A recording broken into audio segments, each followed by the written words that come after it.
बिस्मिल्लाहिर्रहमानिर्रहीम। Dear students, अस्सलाम वालेकुम। मैं ताहिर महमूद राव। तो स्टूडेंट, आज हम लेक्चर नंबर 9 पढ़ेंगे।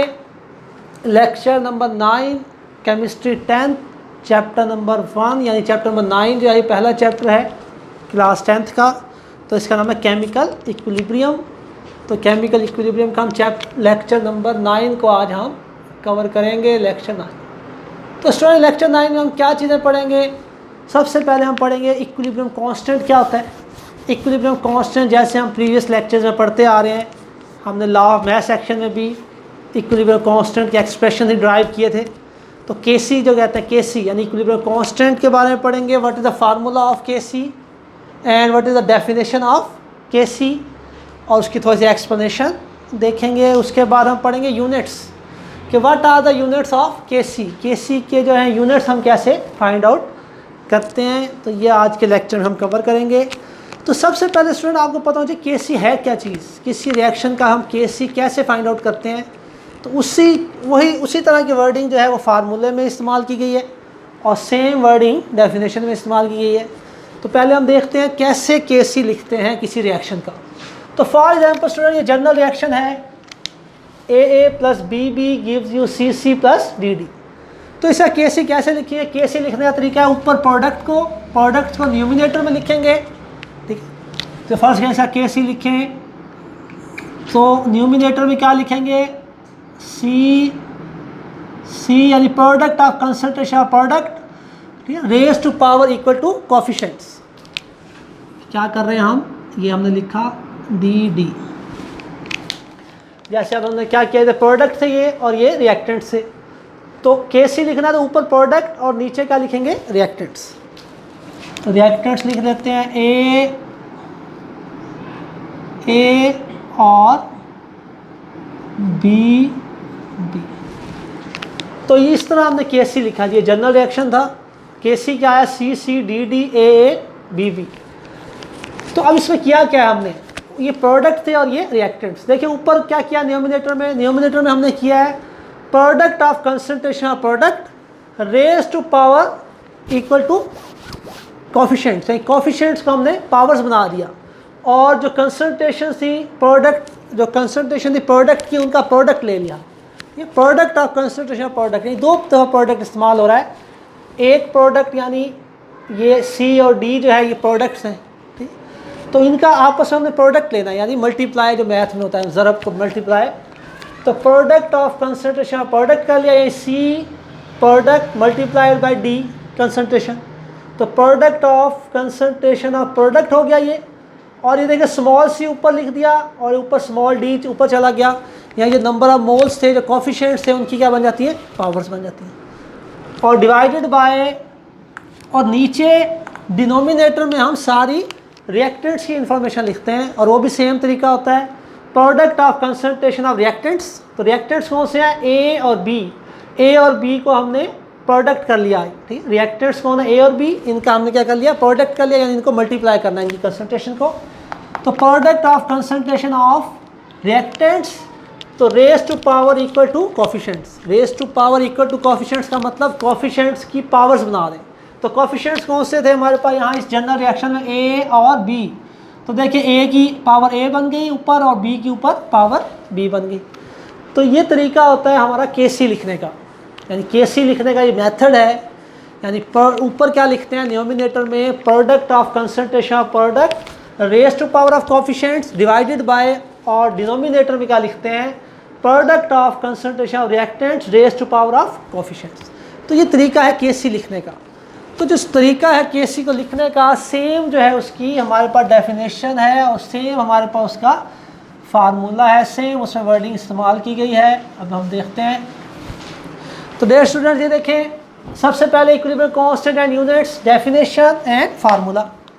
अब देखिए फार्मूले में सेम लिखा हुआ है केसी। केसी का फार्मूला देखिए ऊपर सेम बात, product of concentration of product raise to power of coefficients, ये ऊपर लिखते हैं जो हम, ठीक है। उसके बाद डिवाइडेड बाय, नीचे सारी इंफॉर्मेशन होती है रिएक्टेंट्स की, ऊपर इंफॉर्मेशन होती है प्रोडक्ट की। तो नीचे क्या करते हैं? Product of concentration of reactants raise to power of coefficients, raise to power of coefficients, ये तरीका होता है KC का फार्मूला है, KC निकालने का तरीका है, फार्मूला है ये। तो सेम इसकी डेफिनेशन है। अब देखिए डेफिनेशन में, definition of equilibrium constant, this is the formula of equilibrium constant. तो अब क्या कह रहे हैं, इट इज रेशो, कह रहे हैं it is ratio of the, ये रेशो है, रेशो मीन आपने ऊपर प्रोडक्ट की इंफॉर्मेशन डिवाइडेड बाय रिएक्टेंट्स की इंफॉर्मेशन, ये रेशो है ये, ठीक। इक्विलिब्रियम कांस्टेंट रेशो है, किसकी रेशो है, product of concentration of product raise to power of coefficients, यानी किस चीज़ की रेशो है, ऊपर आपने न्यूमिनेटर में क्या करना है, product of concentration of product लिखनी है, यानी प्रोडक्ट की कंसंट्रेशन उनका प्रोडक्ट करके लिख देना, उन्हें मल्टीप्लाई करके लिख देना है, और raise to power of coefficients, और उनके जो कोफिशिएंट्स हैं उनकी पावर्स बना देनी है। रेज मीन उठा देना कोफिशिएंट्स को एज अ पावर्स के तौर पे ऊपर पावर्स बना देना, raise to power of coefficients, यानी कोफिशिएंट्स की हम पावर्स बना देंगे। टू मीन डिवाइडेड बाय, तो नीचे डिवाइडेड बाय क्या करते हैं, नीचे डिवाइडेड बाय सारी रिएक्टेंट्स की इंफॉर्मेशन, डिवाइडेड बाय यानी to the product of concentration of reactants raise to power of coefficients as expressed in a balance chemical equation. तो नीचे क्या करना है हमने, सेम फार्मूले को देख लें आप बेशक, product of concentration of reactants raise to power of coefficients as expressed in balanced chemical equation. तो स्टूडेंट ये फार्मूला जो है KC का, वही इसकी डेफिनेशन है, 2-4 वर्ड बस चेंज होंगे। क्या वर्ड चेंज हुए देखिए फार्मूले में, ये फार्मूला है जी, ये कैसे फार्मूला लिखते हैं वो आपको अभी हमने जनरल एग्जांपल देखी थी शुरू में। तो वो जो जनरल तरीका है KC को लिखने का, जो मेथड है, ठीक है, यानी ऊपर प्रोडक्ट लिखते हैं, नीचे रिएक्टेंट्स और पावर्स जो हैं, वो जो कोफिशिएंट्स हैं उनकी पावर्स बना देते हैं। यानी KC का जो तरीका है लिखने का, अगर वो आपको आता है जनरल रिएक्शन का, तो आप आसानी से उसका फार्मूला लिख सकते हैं KC का। और अगर KC का फार्मूला याद हो जाए तो सेम वर्डिंग डेफिनेशन में इस्तेमाल हुई है। तो तीनों चीज़ें आप उस पर लिंक हैं और ये बड़ी आसान है। अब देखिए फार्मूले और डेफिनेशन फ़र्क क्या है, जस्ट 3-4 वर्ड चेंज हुए। इट रेशो ऑफ, ये वर्ड लगेगा इट रेशो ऑफ, बाकी सेम है, product of concentration of product raise to power of coefficients, तो सेम वर्डिंग, डिवाइडेड बाय, यहाँ से फिर नीचे दोबारा same, product of concentration of reactants raise to power of coefficients, तो साइज वर्डिंग सेम है। एंड में बस ये चीज़ ऐड हुई है in a balanced chemical equation. तो स्टूडेंट ये शॉर्ट क्वेश्चन के तौर पे आपसे एग्जाम में पूछा जाता है क्वेश्चन, इस तरह पूछ सकते हैं, write down the formula of KC, यानी इक्विलिब्रियम कांस्टेंट का फार्मूला लिखें, या इस तरह ही पूछ सकते हैं, डिफाइन इक्विलिब्रियम कांस्टेंट, इस तरह ही पूछ सकते हैं। और इस तरह भी शॉर्ट क्वेश्चन आ सकता है, define equilibrium constant and what are its units, और इसके यूनिट्स क्या होते हैं, यूनिट्स के बारे में पूछ सकते हैं। जस्ट डेफिनेशन भी आ सकती है, जस्ट फार्मूला भी आ सकता है, तो आप इसको याद करेंगे, डेफिनेशन को और फार्मूले को याद करेंगे। उसके बाद इसकी कुछ एक्सप्लेनेशन है नेक्स्ट पेज पे, जो नेक्स्ट पेज है हमारा पेज नंबर 10। तो जो भी हमने मटेरियल भी पढ़ा, ये पेज नंबर 9 पे हमने पढ़ा स्टूडेंट, ये पेज नंबर 9 के एंड पे, टेस्ट से 9.2 के बाद। उसके बाद जो नेक्स्ट पेज है पेज नंबर 10, पेज नंबर 10 पे ये जो पैराग्राफ है ऊपर, ये पूरा पैराग्राफ इसकी एक्सप्लेनेशन है KC की। तो ये पूरी एक्सप्लेनेशन है KC की, इसको हमने जस्ट पढ़ना है, रीडिंग करना है कॉन्सेप्ट के लिए, और MCQs के हवाले से इसको आपने याद नहीं करना, जस्ट इसको रीडिंग करेंगे 2-3 दफ़ा। तो कौन से पॉइंट्स वो बता रहे हैं हमें एक्सप्लेनेशन में, उनको देखते हैं। तो एक्सप्लेनेशन में स्टूडेंट फर्स्ट पॉइंट क्या बता रहे हैं, कह रहे हैं जब भी आप KC लिखेंगे, तो KC जब भी लिखते हैं तो ऊपर प्रोडक्ट की इंफॉर्मेशन और नीचे रिएक्टेंट्स की इंफॉर्मेशन आप लिखते हैं। पहला पॉइंट, ऊपर प्रोडक्ट की इंफॉर्मेशन और डिवाइडेड बाय जो नीचे डिनोमिनेटर है उसमें रिएक्टेंट्स की इन्फो लिखेंगे। उसके बाद सेकंड एक्सप्लेनेशन में ये बता रहे हैं, कह रहे हैं अगर आपने KC लिखना है, to write KC we must know the balance chemical equation, यानी अगर आपने KC लिखना है किसी रिएक्शन का, तो आपको उस रिएक्शन की बैलेंस्ड केमिकल इक्वेशन के बारे में पता होना चाहिए, यानी बैलेंस लाजमी है, क्योंकि नंबर ऑफ मोल्स बड़े इंपॉर्टेंट होते हैं KC लिखने में। अगर आपका बैलेंस नहीं इक्वेशन होगी तो आप उसका KC सही तरह नहीं लिख सकते। फॉर एग्जांपल जैसे रिएक्शन है 2H2 + O2 gives you 2H2O, फर्क है, जैसे ये रिएक्शन है तो इसमें आपको नंबर ऑफ मोल्स यानी पता होने चाहिए, फिर ही आप केसी लिख सकते हैं। नंबर ऑफ मोल्स बहुत इंपॉर्टेंट होता है केसी लिखने में। तो इसका मतलब इक्वेशन बैलेंस होनी चाहिए, तभी आप सही केसी लिख सकते हैं, अदरवाइज आप केसी जो सही नहीं लिख सकते। हमने जनरल रिएक्शन लिखा वाटर का, तो एक्चुअली तो ये आपका रिएक्शन इरिवर्सिबल होता है, रिवर्सिबल है ही नहीं, ये इरिवर्सिबल रिएक्शन है, ठीक है। तो उसके बाद नेक्स्ट देखते हैं पॉइंट, वो कह रहा है केसी लिखने के लिए आपको कोई भी रिएक्शन है उसकी बैलेंस्ड केमिकल इक्वेशन के बारे में पता होना चाहिए। नेक्स्ट पॉइंट क्या, we can calculate the numerical value of Kc. कह रहे हैं आप केसी की न्यूमेरिकल वैल्यू फाइंड आउट कर सकते हैं। न्यूमेरिकल वैल्यू का मतलब जैसे आप फाइंड आउट कर सकते हैं केसी का आंसर नंबर्स में, यानी केसी का आंसर 10 है, 20 है, 30 है, 40 है, यानी आप केसी का कोई आंसर भी निकाल सकते हैं न्यूमेरिकल, यानी कोई नंबर आपका आंसर आ जाएगा। उसके लिए क्या करना पड़ेगा, आपको जो वैल्यूज़ हैं, कंसनट्रेशंस हैं, उनको पुट करना है बस आपने। यानी जैसे कोई रिएक्शन है उसका केसी लिख लिया आपने, फिर आप उसे कंसनट्रेशंस फाइंड आउट करें और फिर आप उन कंसनट्रेशंस को ऐड करेंगे उसमें केसी में, तो आपके पास आ जाएगा उसका न्यूमेरिकल वैल्यू आपके पास आ जाएगी। फॉर एग्जांपल कोई रिएक्शन है, जैसे फर्ज करें जैसे रिएक्शन है H2 + I2 gives you 2HI। तो केसी हमेशा हम रिवर्सिबल रिएक्शन का लिखते हैं, इरिवर्सिबल रिएक्शन का नहीं लिखते। तो केसी इसका लिखें जी, केसी क्या बनेगा इसका, ऊपर प्रोडक्ट की इंफॉर्मेशन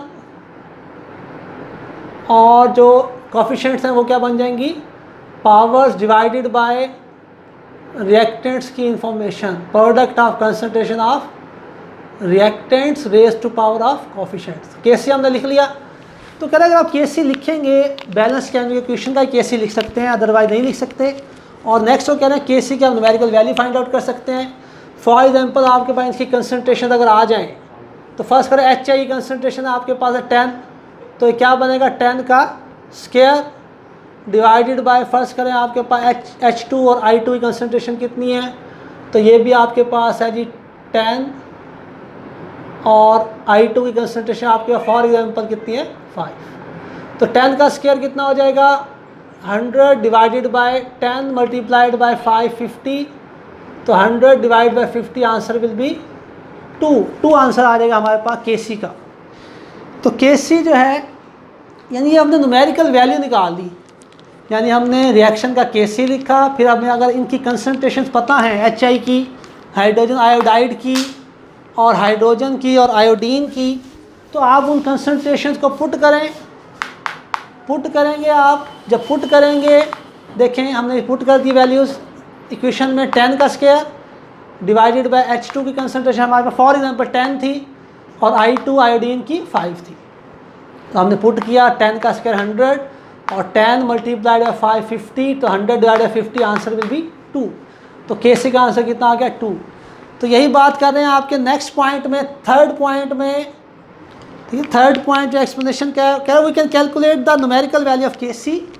वो कह रहा है आप केसी की न्यूमेरिकल वैल्यू जो है फाइंड आउट कर सकते हैं अगर आपके पास रिएक्टेंट्स की और प्रोडक्ट्स की कंसंट्रेशन पता हो आपको, जो आप रिएक्शन कर रहे हैं, तो उन्हीं कंसंट्रेशंस की वैल्यूज़ को आप पुट करेंगे केसी के एक्सप्रेशन में।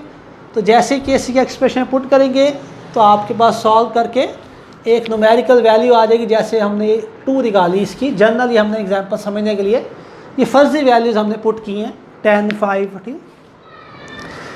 तो ये 3 पॉइंट हो गए एक्सप्लेनेशन के, तीनों पॉइंट आप अच्छी तरह रीडिंग करेंगे for concept point of view. उसके बाद 4th पॉइंट जो है एक्सप्लेनेशन का, इसमें से अक्सर MCQ पूछा जाता है आपसे, MCQ के हवाले से 4th पॉइंट बहुत ही अहम है। क्या कह रहे हैं स्टूडेंट, कह रहे हैं केसी डिपेंड अपॉन टेम्परेचर। जो केसी की वैल्यू है ना वो टेम्परेचर पर डिपेंड करती है, क्योंकि टेम्परेचर कम या ज़्यादा करने से जो रिएक्टेंट्स और प्रोडक्ट्स हैं ना, तो उनकी जो है कंसंट्रेशन पे फ़र्क पड़ता है। कुछ जो है सेंसिटिव होते हैं रिएक्टेंट्स या प्रोडक्ट, हीट सेंसिटिव होंगे, तो टेम्परेचर ज़्यादा करने से वो डिकम्पोज हो सकते हैं। क्या हो सकते हैं, डिकम्पोज हो सकते हैं। रिएक्टेंट कोई ऐसा हो रिएक्शन में, या कोई प्रोडक्ट ऐसी हो प्रोडक्ट रिएक्शन के अंदर जो हीट सेंसिटिव हो, तो टेम्परेचर कम या ज़्यादा करने से उसकी डिकम्पोजिशन हो सकती है। तो डिकम्पोजिशन से क्या होगा, उसकी जो कंसंट्रेशन है, जो उसकी मिकदार है वो कम हो जाएगी। तो जब मिकदार कम हो जाएगी तो जो केसी के आंसर पे इफ़ेक्ट पड़ेगा, क्योंकि केसी का जो आंसर है वो डिपेंड किस पे कर रहा है, प्रोडक्ट की कंसनट्रेशन पे डिवाइडेड बाय रिएक्टेंट्स की कंसनट्रेशन पे। तो अगर कंसनट्रेशंस कम या ज़्यादा होंगी रिएक्टेंट की या प्रोडक्ट की, तो इसका मतलब है केसी का जो आंसर है उस पर भी इफ़ेक्ट पड़ेगा। It's mean Kc depends upon temperature, Kc जो है वो टेम्परेचर पे डिपेंड करता है। It does not depend upon the initial concentration of reactants and product.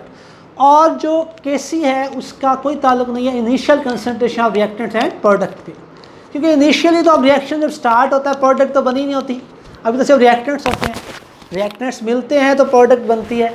तो शुरू में क्या है, रिएक्शन स्टार्ट जब हुआ है रिएक्शन के इनिशियल स्टेज पे, तो जब क्या कंसनट्रेशन हैं रिएक्टेंट्स की और क्या कंसनट्रेशन हैं प्रोडक्ट की, उस पर डिपेंड नहीं करता हमारा केसी। तो केसी इनिशियल कंसनट्रेशन और रिएक्टेंट और प्रोडक्ट से उसका कोई ताल्लुक नहीं है, ठीक है।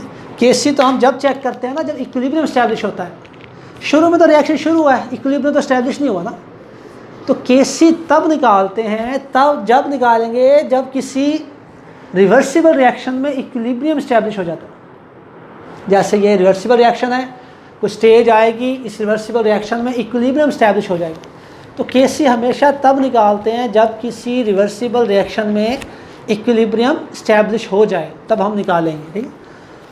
तो इसका मतलब इनिशियल कंसनट्रेशन से तो कोई ताल्लुक ना हुआ, उसका इनिशियल कंसनट्रेशन से कोई ताल्लुक नहीं है आपके केसी के वैल्यू का। तो टेम्परेचर से बहुत गहरा ताल्लुक है, टेम्परेचर से डिस्टर्ब हो जाता है इक्विलिब्रियम, तो इक्विलिब्रियम डिस्टर्ब होगा तो केसी का आंसर भी डिस्टर्ब होगा।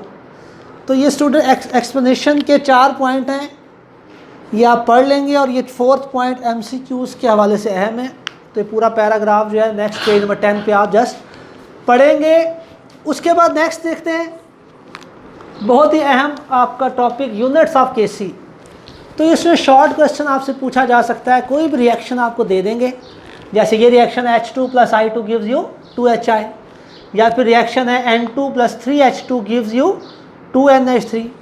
तो कोई भी एक रिएक्शन आपको दिया जाता है चैप्टर नंबर 9 में, जो शॉर्ट क्वेश्चन आते हैं, कोई भी केमिकल रिएक्शन देंगे और आपसे कहेंगे इस केमिकल रिएक्शन के यूनिट्स फाइंड आउट करें। क्या फाइंड आउट करें? यूनिट्स ऑफ केसी, केसी के यूनिट निकालें। इंतहाई अहम टॉपिक। तो अब इसमें क्या करते हैं स्टूडेंट, अब इसमें 2 पॉइंट हैं। पहला पॉइंट है यूनिट्स ऑफ केसी में, कह रहा है केसी है नो यूनिट्स। अगर आपने यूनिट निकालने हैं केसी के, तो केसी का कोई यूनिट नहीं आएगा, नहीं बनेगा इन अ रिएक्शन, ऐसे रिएक्शन में with equal number of moles on both sides of the equation. वो कह रहा है अगर इक्वेशन है, जैसे ये इक्वेशन है, इसके दोनों साइड्स पे अगर नंबर ऑफ मोल्स बराबर हैं, अगर नंबर ऑफ मोल्स इक्वल हैं, बराबर हैं, तो आपका जो केसी होगा ना, इक्विलिब्रियम कांस्टेंट, उसका कोई भी यूनिट नहीं आएगा, उसका कोई भी यूनिट नहीं आएगा। जैसे ये रिएक्शन है H2 + I2 gives you 2HI, यहाँ कितना है, कुछ ना हो तो 1 होता है, यहाँ कुछ ना हो तो 1 होता है। तो अब देखिए 1 + 1 2, तो number of moles of reactants are 2 and number of moles of product are also 2। तो स्टूडेंट ये ऐसा रिएक्शन है H2 + I2 gives you 2HI, इस रिएक्शन में जितने number of moles of reactants हैं उतने ही number of moles of product हैं।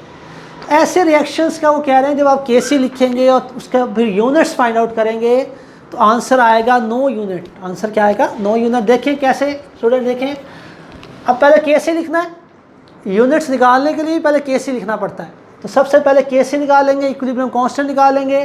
तो सेम तरीका, जो न्यूमिनेटर है उसमें प्रोडक्ट और उसकी जो कोफिशिएंट्स हैं उसकी पावर्स बन जाएंगी डिवाइडेड बाय रिएक्टेंट्स, और उसके भी जो कोफिशिएंट्स हैं उसकी पावर्स बन जाएंगी। देखें HI का square divided by reactants H2 और I2, 1 लिखने की ज़रूरत नहीं होती, ऊपर नंबर ऑफ मोल्स 1, ठीक।